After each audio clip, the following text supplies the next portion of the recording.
It is Thursday, the 22nd day of June 2023. Good evening and welcome to Newswatch on Hope TV, the station where you look and live. I'm Tess Njenga and our sign language interpreter is Elizabeth Wanjiko. Let us take a look at some of the day's events. The government has released 16.7 billion shillings to over 1 million beneficiaries of Inua Jamii Cash Transfer Program. The funds will cover for the months of November 2022 to June 2022. I beg your pardon. The funds will cover for the months of November 2022 to June 2023, which are in arrears. Deputy President Rigathi Gachagua said on Wednesday that the National Treasury has released the funds for disbursement to slightly over 1 million beneficiaries. Here's Alice Diana with more. Slightly more than 1 million beneficiaries enrolled in the Inua Jamii Cash Transfer Program are set to start receiving their stipend from Wednesday next week. This is after Deputy President Rigathi Gachagua announced that 16.73 billion shillings has been released for the program to cover 8 months arrears since November 2022. Each beneficiary will receive 16,000 and the amount will be paid in 2 tranches in June and July 2023, being payment for 4 cycles. The beneficiaries of the money include orphans and vulnerable children, elderly persons and persons living with severe disabilities. Serikali imewachilia shilingi bilioni 16 kusaidia wale wazee wetu, wale walemavu, wale senior citizens ambaye wametabulika ya kwamba wako na matatizo, na tumekuwa na changamoto ya kwamba pesa haikuwa imepatikana na zaidi ya miezi 8 hawajapata pesa zao,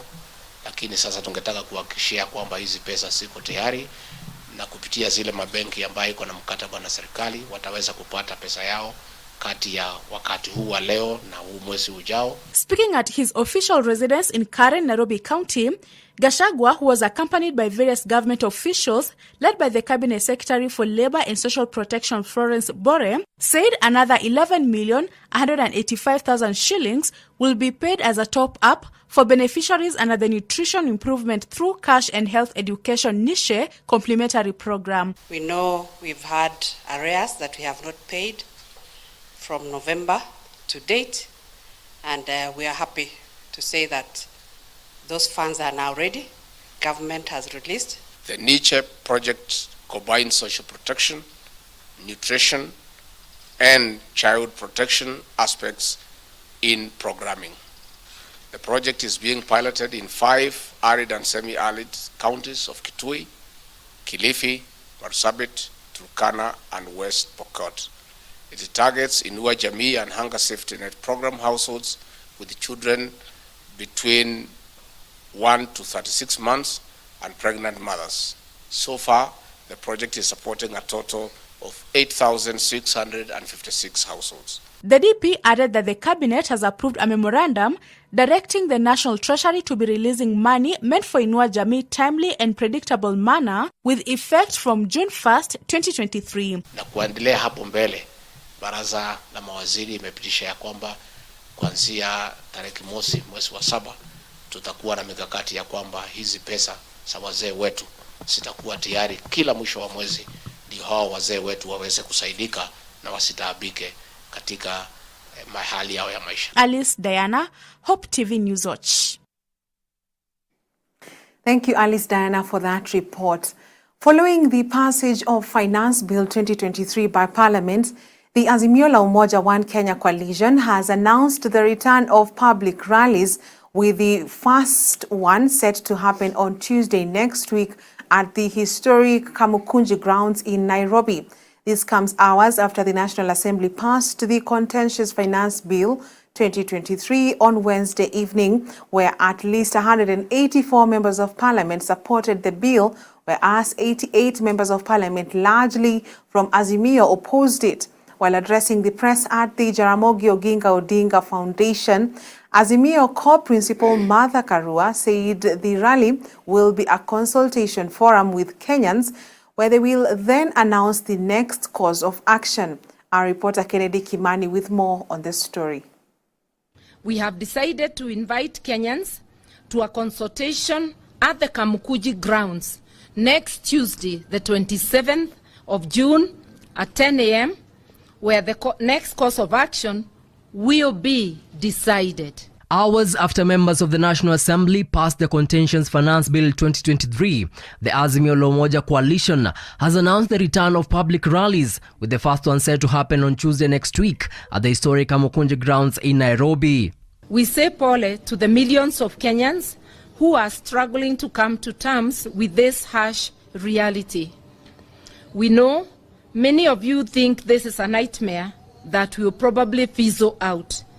Unfortunately, it is here with us and here to stay unless we act now.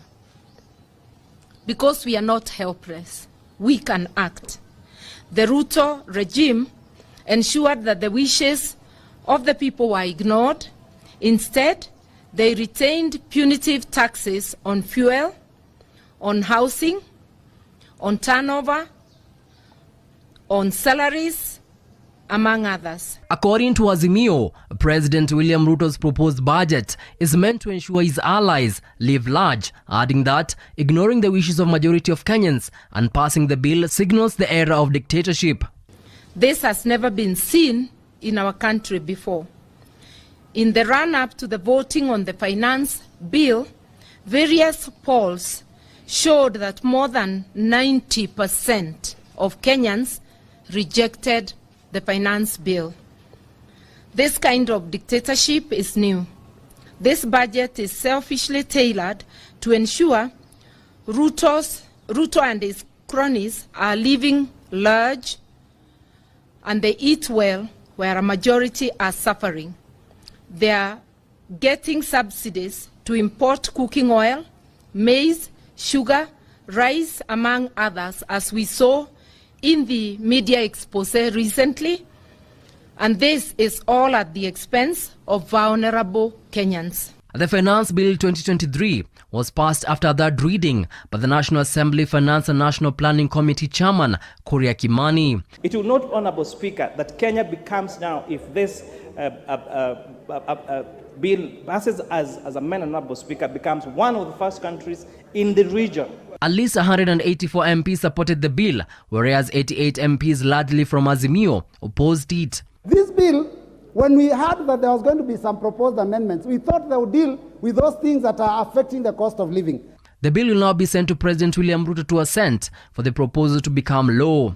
Kenyans will have to dig deeper into their pockets to fund Ruto's first budget. Azimio rallies, according to Karua, will set the stage for the next course of action after the Kenya Kwanza government stayed put in the passage of the controversial bill, which has divided MPs and Kenyans.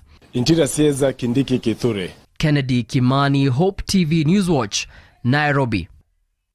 Much appreciated, Kennedy, for that report. Now, the National Council of Churches of Kenya, NCCK, has expressed concern over the 2023-2024 national budget, saying contrary to expectations, it does not explicitly present strategies to deliver Kenyans from the suffocating high cost of living. Addressing the press on the state of the nation, the NCCK Executive Committee said it had reviewed the budget proposals and is of the view that they are likely to make the lives of Kenyans worse. The Council of Churches has urged the government to give the media the free hand to expose impunity and corruption in public offices. Here is Joy Gatwiri with that report.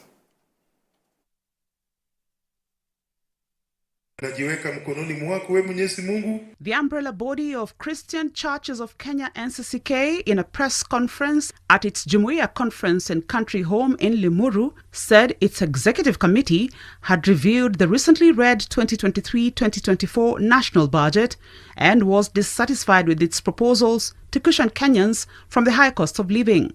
The NCCK Secretary General said the proposals are more likely to make the lives of Kenyans even worse. This is unfortunate, as it means that the country intends to live beyond its means by borrowing locally and internationally without clear strategies on how the funds to repay the loans will be raised. Our sincere expectation was that the government would cut down on expenditure to match the income. And while urging the government to cut down on its expenditure, NCCK pointed out that the projected revenue collection was less than what the government was planning to spend. We do note that the projected expenditure of 3.7 trillion does not include debt servicing, which is currently estimated to require upwards of 1.63 trillion per year. This implies that the country will have only 970 billion Kenya shillings to finance everything else. The Council of Churches has now reiterated calls for the government to engage the people in a genuine public discourse on debt management and taxation. They called for support for organizations tasked with ensuring food security in the country. We reiterate our call for the government to engage the people of Kenya in genuine public conversation on debt management and taxation. We are making every effort to support food security by promoting conservation agriculture in all parts of the country and urge the government and other partners to join us. Let us work to ensure that every Kenyan is food secure and no one sleeps hungry. The church leaders further reiterated that the Shakahola massacre could have been prevented and laid the blame squarely on the government for not taking action despite receiving complaints about the cult's activities, which have claimed more than 300 bodies so far, with 600 of the cult members said to be missing as of yesterday. The church leaders are also accusing the government of using the Shakahola incident to regulate churches and religion in the country as a whole. The NCCK is extremely concerned that the government seems determined to use the unfortunate Shakahola incident as an excuse to control the practice of religious freedom in the country. While we condemn the loss of lives occasioned by the activities of the Good News Church, we find that this was criminal action that was wholly facilitated by failure of the criminal justice system to deliver on its mandate. Reporting for Hope TV Newswatch, I'm Melissa Odor. Thank you, Melissa, for that report. That was Melissa in Note Joy Gatwiri who produced the report. Moving on, the Ministry of Labour and Social Protection through the Directorate of Children's Services has launched the operational guidelines for child protection in emergencies. This follows a comprehensive assessment by various non-governmental organizations that highlights child protection-related needs among the affected population in Turkana, Wajir, Mandera, and Garissa counties. And as Grace Ahati now reports, the guidelines aim to address the specific needs of children during emergencies and provide a framework for coordinated and effective responses to protect children's rights and well-being. Children constitute more than half of the population in Kenya, making them the most vulnerable during emergencies, but unfortunately, their rights have not been fully realized in such situations. In efforts to address the vulnerability of children during emergencies, the Labour Ministry, through its Directorate of Children's Services, on Thursday launched the operational guidelines for child protection in emergencies. The launch signifies a significant step forward in safeguarding the rights and well-being of children during crisis in Kenya, and will offer a step-by-step guidance to stakeholders in preventing and responding to abuse, neglect, exploitation, and violence against children in the aftermath of a disaster or emergencies. In a speech read on behalf of Labour Cabinet Secretary Florence Bore, the ministry assured its commitment to spearheading children protection in emergencies, urging partners to work closely with the Directorate of Children's Services in supporting the guidelines rollout across the country. Kenya remains prone to disasters, both man-made and natural. And therefore we need to work together in a concerted effort to prevent, protect, and respond to these abuse, neglect, exploitation, and violence against children before, during and after an emergency. Speaking while giving an overview of the operational guidelines, Principal Children Officer from Directorate of Children's Services Helen Mafumbo called for impartiality in offering services to affected children during emergencies. When we are serving, let our services not do more harm to a child who is already injured. We need to have access to impartial services. Children should be given access without impartiality. They need to be assisted from physical and psychological harm.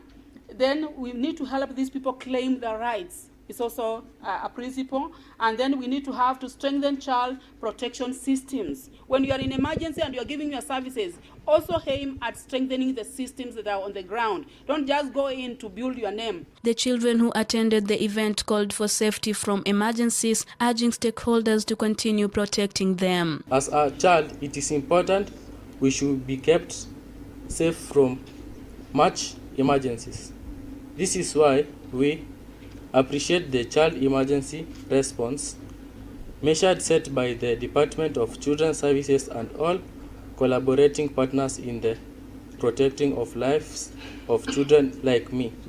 I commend and urge each one of everyone to continue protecting the children of this republic in order to secure our country free from violence. The formulation of the guidelines kicked off 3 years ago, conducted by the Children Protection in Emergency Working Group, state actors, and partner organizations such as UNICEF, Save the Children, World Vision, Red Cross, among others. The child guests. Reporting for Hope TV Newswatch, I'm Grace Ahati. Much appreciated, Grace Ahati, for that report. Deputy President Rigathi Gachagua has recognized the efforts being put by the Ministry of Asils and other state departments to open up the northern parts of Kenya in an effort by the government to ensure the country is food secure. Gachagua, who attended the 6th Regional Kenya Institute for Public Policy Research and Analysts annual conference at Pwani University, emphasized that the northern parts of Kenya carried great potential in sorting out Kenya's food problem. He called on KIPRA and other research agencies to pay keen attention to solution-based policies. Drought should never be part of our life, because we have invested heavily in ASAL areas, sunk boreholes, constructed water ponds, small dams and mega dams, and move away from rain-fed agriculture to irrigation so that we get enough food supply. And I'm sure that with this kind of engagement that has happened today, that is doable. And on that note, let us take our very first break on Newswatch tonight. Don't go too far, we have plenty more coming up.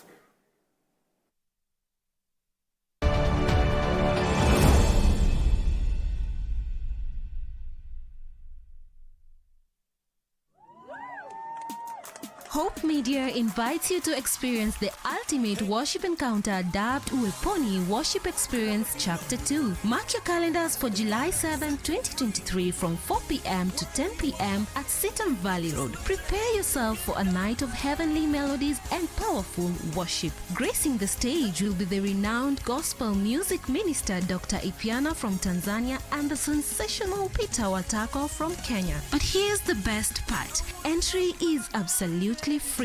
That's right, it's open for anyone with a heart for worship. Can't make it in person? No worries. Tune in to Hope TV and Hope FM on Facebook and YouTube pages to join the soul-stirring celebration at Hope FM Live and Hope TV Kenya. Don't miss out on this divine encounter. #Experience Hope. Only God can turn a mess into a message. I have a boy on a wheelchair. Yeah. I'm still preaching on the pulpit. Amen. Niliona mguu ya nyuma inakuja tu kunikanyaga, imenilenga tu kwa tumbo. Nikaitana tu Jesus. I got tired of working with the X-ray papers, and one day I just woke up and decided to burn them. A test into a testimony. The whole community didn't want to hear that anybody is born again. Excommunicated straight. Bila Yesu hakuna njia. Join Sharon Naitore Wangenye on Testify. Katika hiyo harakati hiyo spirit ikakemewa, mimi nimeona Yesu Kristo namna hii. Kwa msalaba. Opa. Hallelujah. Hallelujah. Every Thursday at 8 p.m. for a moment to grow your faith some more. Many leaders have primarily focused on leadership externally, leading others. We lead teams, we lead organizations, we lead nations. However, we often overlook the very foundation of leadership, personal leadership. Join the Catalyst Associates throughout the month of July for the High Impact Leadership Series 1, Establishing Your Leadership Roots. This 5-part leadership series will explore the journey of building your personal leadership and developing your own practical leadership roadmap. To register, call or WhatsApp us on 0791 035 594 or email us on office@thecatalyst.com. Limited slots available. Visit www.thecatalyst.com to learn more. The Catalyst, catalyzing leadership, inspiring leaders.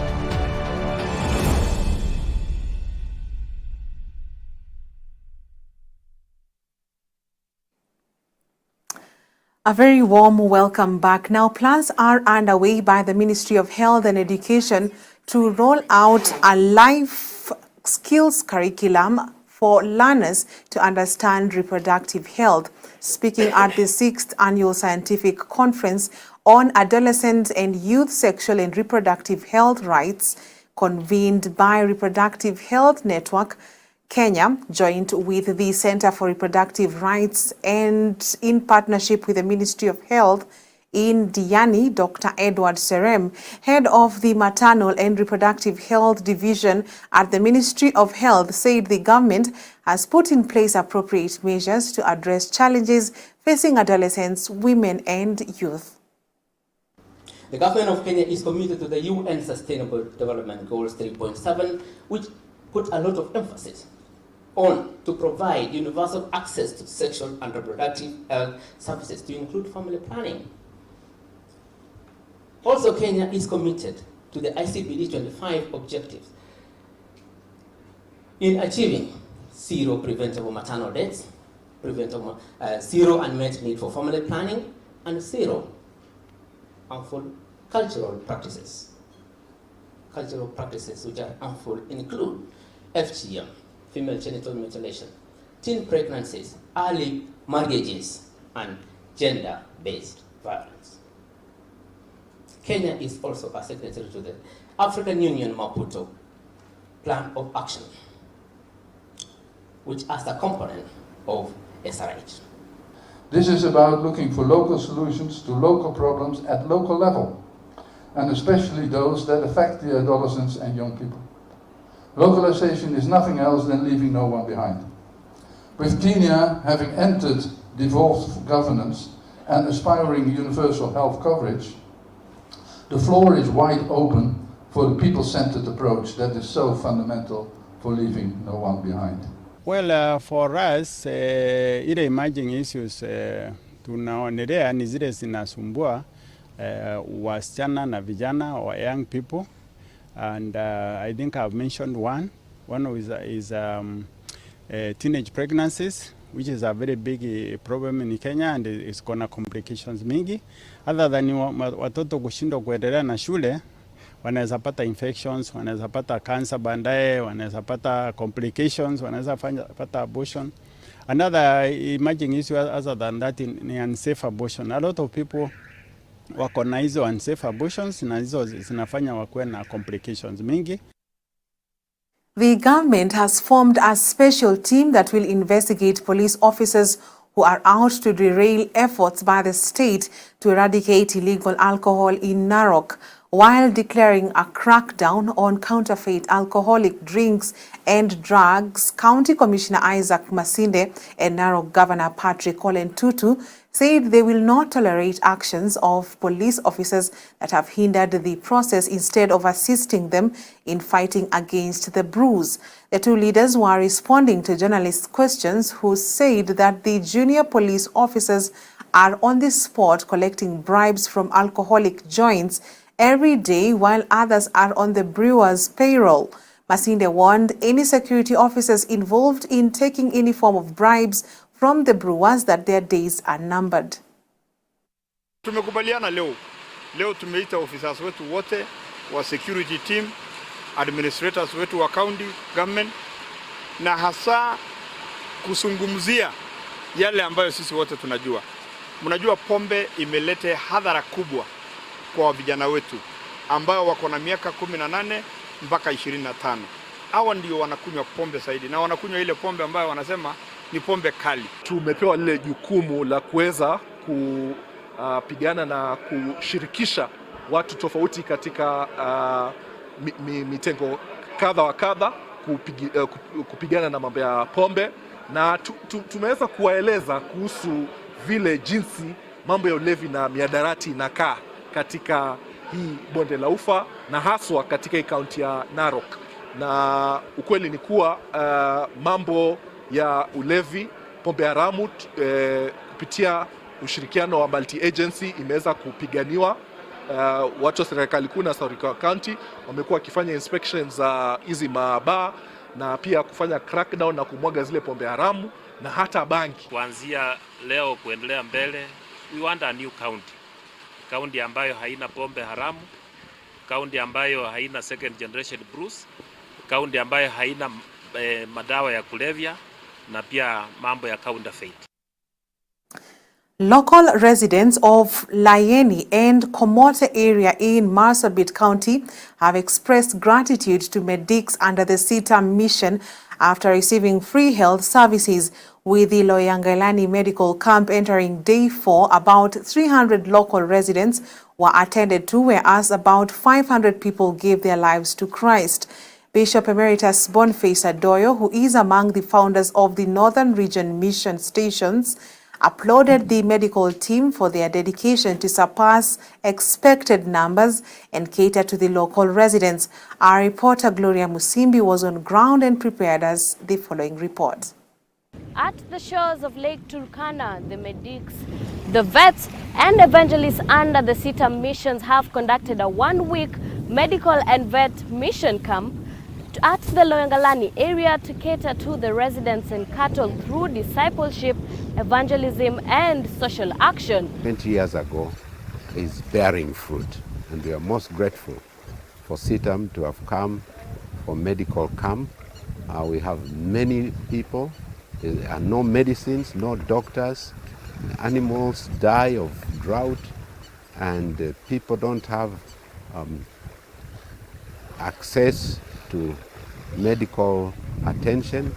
So we are touching lives. We're touching lives, and we hope in touching lives that God is glorified. We are touching God's people. The Turkanas, El Molos, and the Samburus. Those are the major tribes around here. But they feel when we preach to them, they feel ostracized from their culture or their people, and that's departure for them, because to survive in this area you have to be dependent upon each other. It has been a success so far. About 500 people have given their lives to Christ, and we give glory and honor and praise unto the Lord. Our vets were out there in El Molo on Monday. On Tuesday they went back to El Molo, and on Wednesday they were in Sarma, and it has been a success. Also, some of the things that maybe we never anticipated, and which I think now is forming part of our challenge, have been some of the medical cases that we've seen. Some people who've come with some cases which require maybe further investigation and imaging, and to some extent interventional wise, maybe things to do with surgery. So I think that has been quite a thing here, because the closest from this place where maybe they can be attended to is in Marsabit. It's been overwhelming with the people that we meet here. Well, we kind of not get connected because of language barrier, but we thank God because of interpreters who've been very, very helpful, and we've been able to reach very many, I mean, I can say a total large number of people, and we are glad for that. Today we were able to go to 2 villages, El Molo and Labayani. We were able to see a total of 288 patients. About 60% were women and 40% males. Of course, a few children. We also were able to see a few common cases which we have seen over the last few days. The most prevalent case is URTIs, upper respiratory tract infections, followed by conjunctivitis, allergic conjunctivitis, and we've seen a few cases of severe acute malnutrition in children, especially those who are within the El Molo village. Gloria Musimbi, Hope TV Newswatch.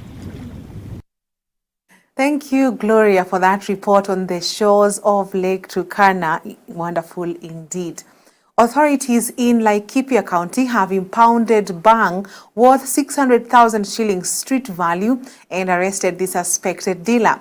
Laikipia County Commissioner Joseph Kanyiri, speaking to the press on Thursday, revealed they arrested the suspect, identified as Kelvin Macharia Ngathia, through a sting operation, who later led the police officers to his rented house in Muthaiga Estate where the narcotics were hidden. Kanyiri said the suspect, who was being held at Nanyuki police station, will face charges at the court of law aimed at punishing those who are peddling drugs in the county. The county administrator pointed out the major crackdown on drugs and illicit brews in the region was being carried out through a multi-agency approach targeting to weed out all rogue individuals involved in illegal business rings. Kama jana wameweza kushika bangi misokoto 583 yenye dhamana ikikadiriwa ya Raki600, na kuna ile bado ilikuwa haijatengenezwa kwa kiwango cha kuvuta, akiwepo jamaa mmoja sugu wa kuuza hizi madawa anaitwa Kelvin Mwai. Yeye na wengine ambao wanafanya hii kazi ya kuuzia vijana madawa, siku zao zinadidimia kwa sababu tutawafuata mahali wako. Aidha waache hiyo biashara na kufanya biashara inayokubalika na sheria, ama wakubali kuishi maisha yao jela kwa mujibu wa sheria wa nchi hii. Tungependa kuwaonya vijana dhidi ya kutumia haya madawa, na tunawaonya wale wanafanya hii biashara haramu, siku zao zimedidimia, na askari wetu tunawapongeza kwa hii kazi wanaoifanya. Tutazidi kuwashika wengi na kuwapeleka kotini. Kazi hii tunaifanya kwa pamoja na county government yetu ya Laikipia, na county government ina jukumu ya kisheria na jukumu ambayo wanatekeleza pamoja, na jukumu ambao tutashirikiana nao tuifanye kisawasawa kuona kwamba tunadhibiti mauzo ya pombe. Crossing borders, the search for a missing Titanic submarine is proving difficult as hope of rescuing the 5 persons aboard narrow due to dwindling oxygen levels. The submersible could be in ultra-deep water as it is capable of reaching a depth of 4,000 meters, enough to reach the Titanic wreck, which lies at 3,800 meters beneath the surface. A remotely operated vehicle capable of reaching the seabed and transmitting images to the surface has been deployed by French researchers. The Victor 6000 also has 2 mechanical arms which can carry out extremely delicate maneuvers such as cutting or removing debris. The U.S. Coast Guard says this remains an active search and rescue operation. The area being scoured by aircraft, ships and other equipment has been expanded to cover around 10,000 square miles of ocean. Contact with the submersible was lost on Sunday as it made a descent to the Titanic wreck.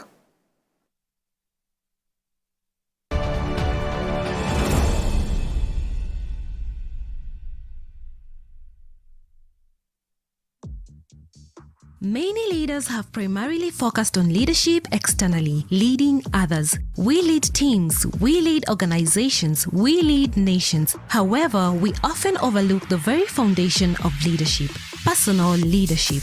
Join the Catalyst Associates throughout the month of July for the High Impact Leadership Series 1, Establishing Your Leadership Roots. This 5-part leadership series will explore the journey of building your personal leadership and developing your own practical leadership roadmap. To register, call or WhatsApp us on 0791 035 594 or email us on office@thecatalyst.com. Limited slots available. Visit www.thecatalyst.com to learn more. The Catalyst, catalyzing leadership, inspiring leaders.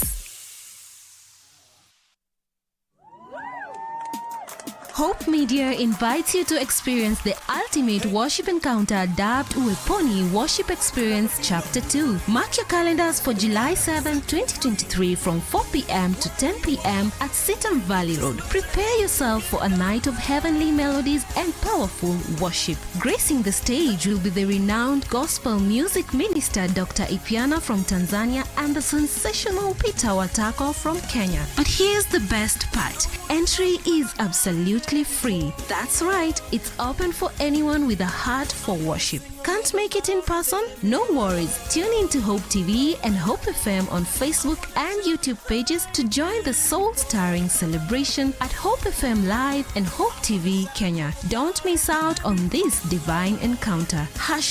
#Experience Hope.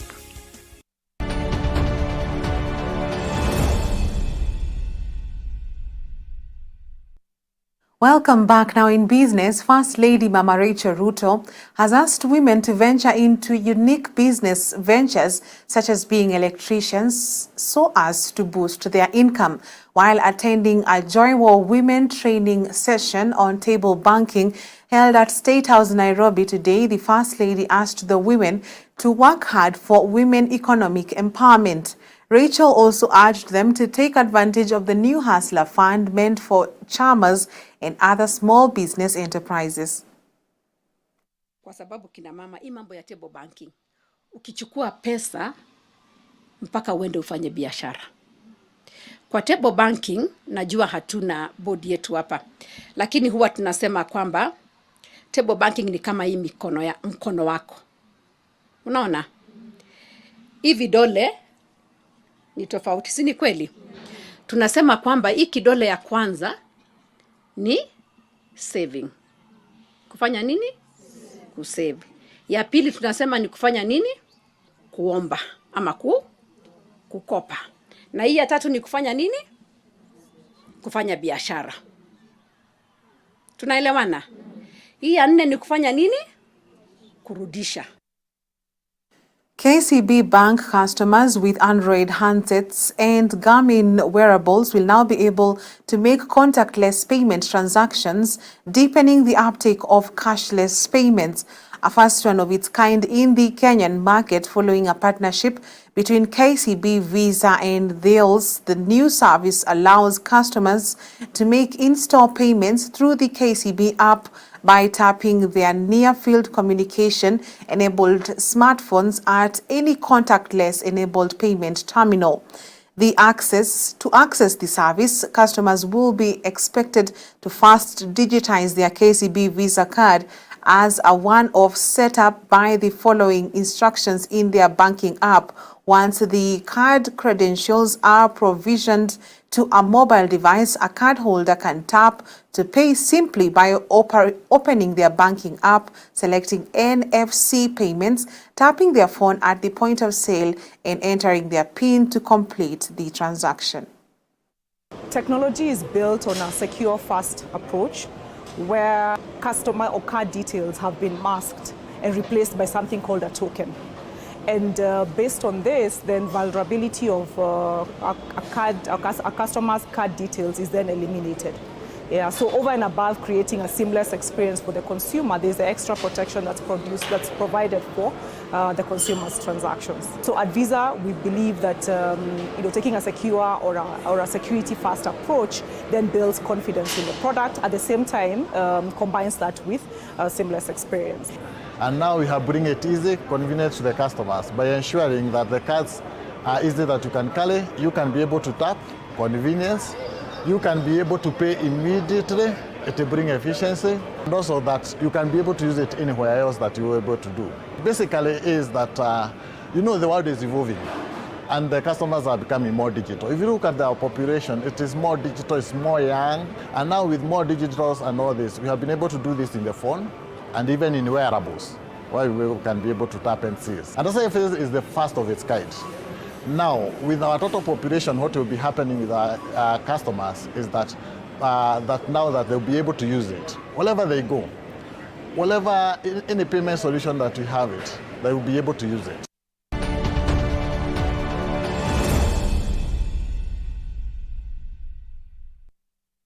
And in sports, Barcelona have agreed a deal to sign Ilkay Gundogan from Manchester City on a free transfer, with the midfielder set to pen a 3-year contract. The move has not been officially announced by either side, but City have adopted a pragmatic approach due to the player's age and length of contract the 32-year-old was seeking. In keeping with similar situations over recent years, the influential former Borussia Dortmund midfielder has won 5 Premier League titles, 2 FA Cups, 4 League Cups, and the Champions League in his 7 years at City.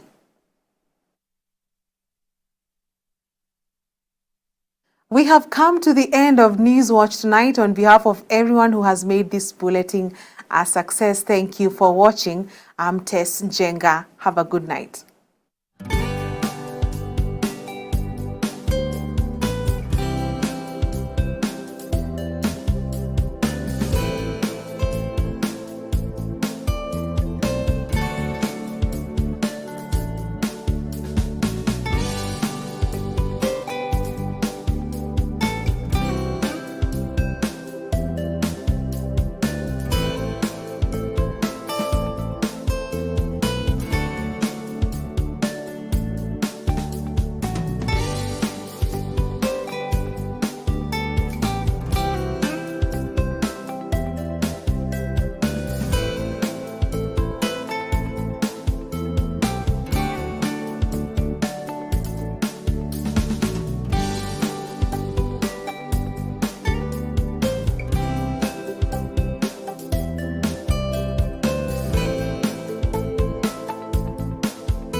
Hope TV is where you look and live, with an excellent selection of the best Christian programming consisting of local and international content, of inspirational stories, talk shows, Bible commentary, youth, health shows, children entertainment, contemporary gospel music, extended times of worship, live broadcast, news, movies, drama, Christian ministry programs, and so much more.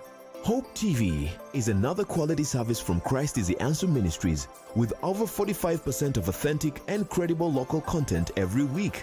Hope TV is a sister station to Hope FM, Kenya's leading Christian radio station, with footprints across the country. Tune in to Hope TV, where you look and live.